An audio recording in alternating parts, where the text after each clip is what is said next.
let's talk vehicles and let's talk about like fan favorite, Dan favorite, fan favorites. Come on, let's talk about this. It was you who pointed out that Hot Wheels was. Oh yeah, and I think I got one here. Yeah, and the thing that blows my mind is they followed this drawing. They whoever did this work really. I still don't believe it.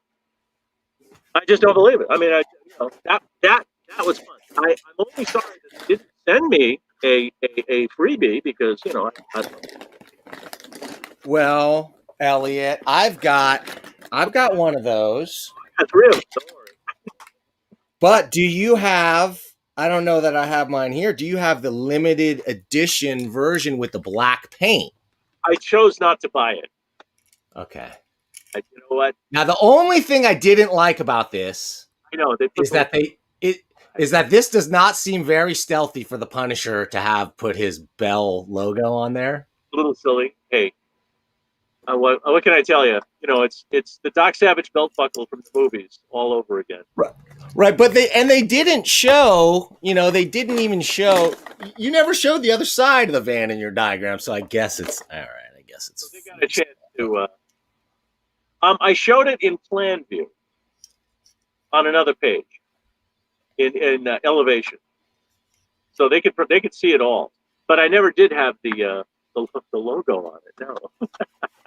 No. Very beautiful book, Eliot, or a very beautiful design. Tell me about the thought that went into this. Like, who told you what to put in the Punisher's van? The only at this point, this was not Don Daly. This was Carl Potts. And Carl, who was doing something with the Armory, not the Punisher at that point.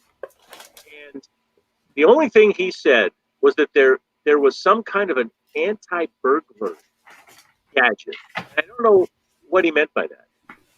So I designed this crazy thing in the back. It's the little curly arms, which is made out of memory wire. That grabs that grabs people and clenches down on them. Because it's memory wire. It's a nitinol, which is one of those wires that when you heat it up, it adopts a new shape.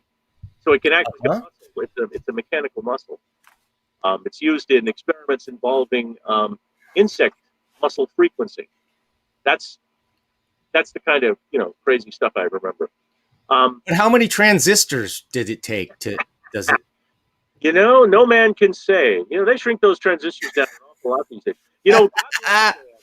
Transistors, when he did the first Iron Man, transistors were 4 years old.